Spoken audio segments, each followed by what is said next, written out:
Le multimètre va avoir plusieurs caractéristiques. Alors, on va trouver ici un écran.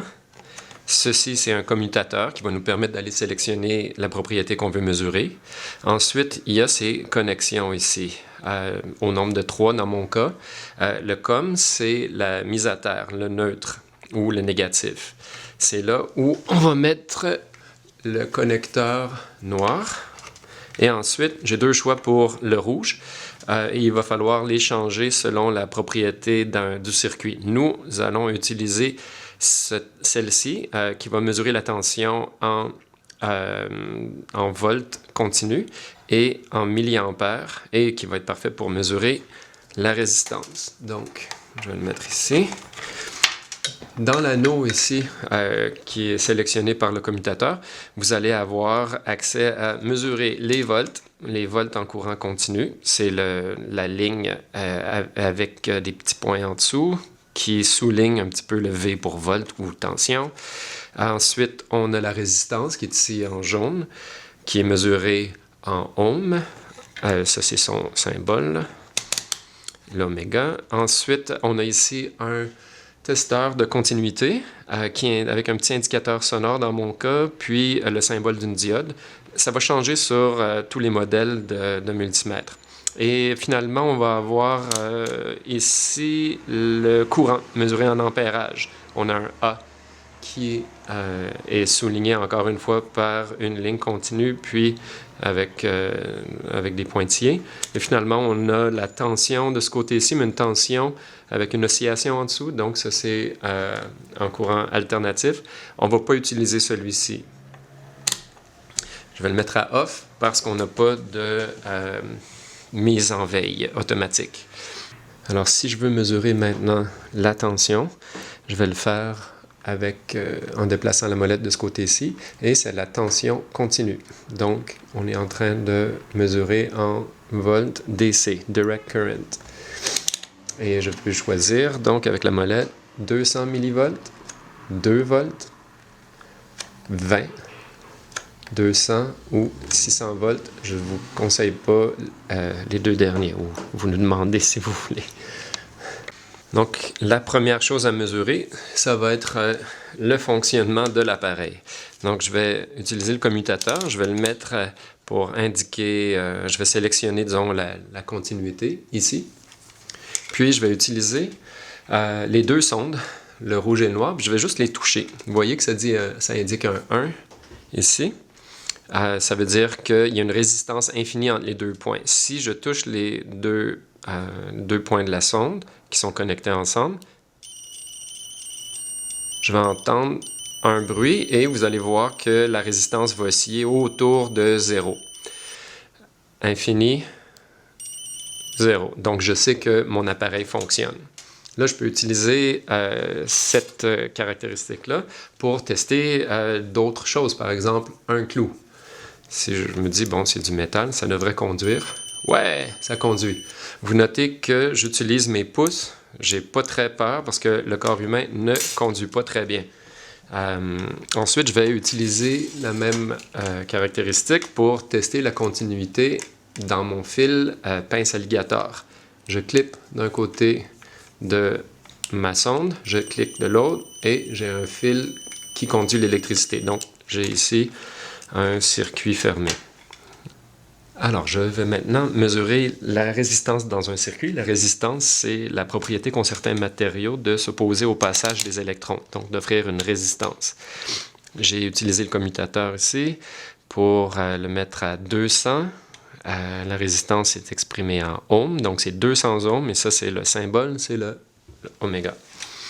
Alors, maintenant, j'ai les 2 côtés de ma sonde. Je vais d'abord refaire mon test. Ici, je n'aurai pas de son, mais l'indicateur va changer de infini, 1, à 1 ohm, mais peut-être que c'est un problème de la calibration. Mais donc, on peut dire que ça serait presque notre 0.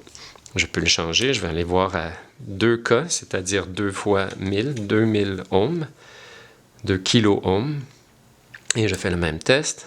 Et là, j'arrive à, vous avez vu, maintenant j'ai 0,01, donc 1 millième de ohm. Comprenez que les seuils ici font en sorte qu'on a une gradation. et du niveau de précision aussi. Je vais refaire le test avec le clou qu'on avait précédemment. Puis maintenant, je vais mesurer et j'obtiens presque mon 0. Très bon conducteur. Mon fil, excellente manière de savoir si j'ai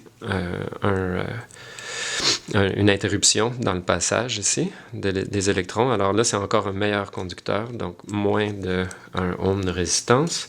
Et avec du papier et un crayon de graphite. Voilà. Je vais tenter de mesurer ça. Alors, je vais l'essayer d'abord avec ma sonde d'un point à l'autre. Et là, vous voyez que je suis toujours à infini. Donc, il y a trop de résistance pour le seuil que j'ai sélectionné. Donc, je vais changer. Donc, je vais faire un saut ici jusqu'à notre 2000 ohms, notre 2K. C'est toujours trop haut. Maintenant, notre 20 000 K. Toujours trop haut. Je me rapproche. Toujours trop haut. 200 K.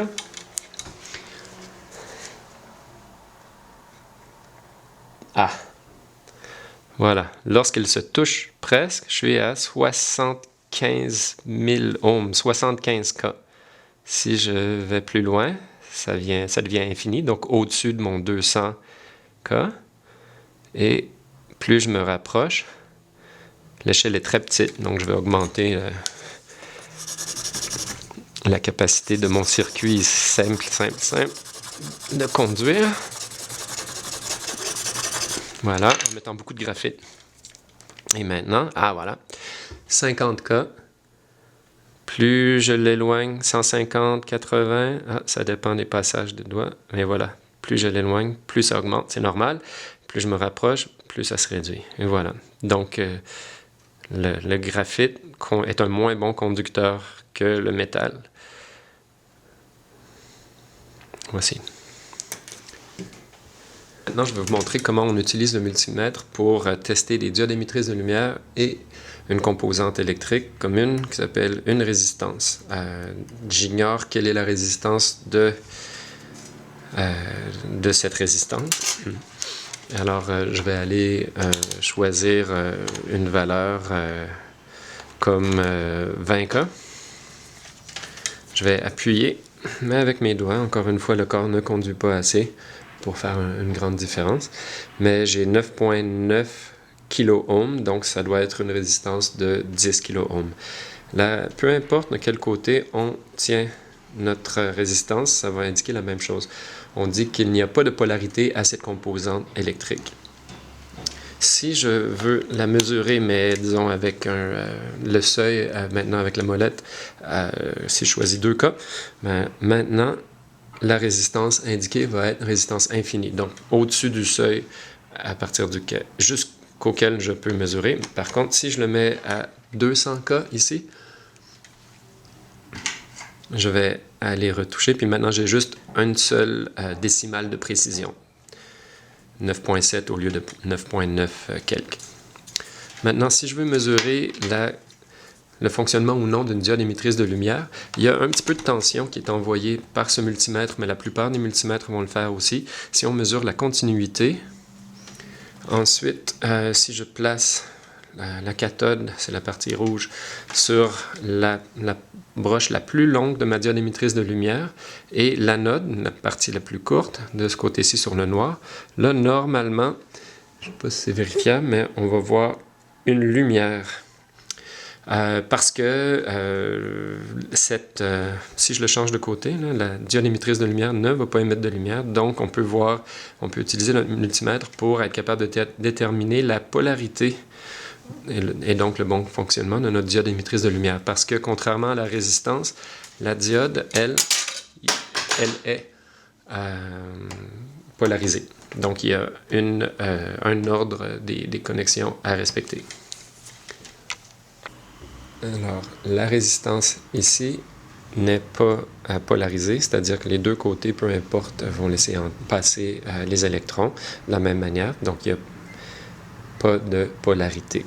Contrairement, par contre, la diode émettrice de lumière, elle a une polarité, c'est indiqué par la longueur de ses pattes métalliques. La plus longue, c'est l'anode, la plus courte, c'est la cathode.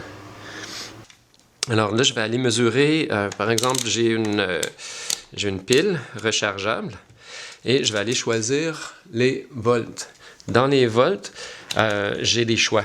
Il y a comme un gradateur de seuil. Je peux choisir 200 millivolts jusqu'à 600 volts. Je vous conseille pas de mesurer 600 volts, mais 200 millivolts, 2 volts, 20 volts, 200 volts. Je vais le mettre à 2 volts parce que j'ai ici une pile rechargeable qui, normalement, lorsqu'elle est complètement chargée, elle va me donner du 1,5 volts. Donc, je vais mettre mon côté de la sonde noire vers le côté négatif, donc l'anode, et le côté positif qui est inscrit sur la batterie, mais je vais aller compléter mon circuit en appuyant dessus. Puis là, au lieu de faire un son, mais j'ai la valeur. J'ai 1,027 millièmes de volts. Donc, en gros, j'ai 1 volt, ma batterie n'est pas suffisante, ma pile n'est pas suffisamment chargée.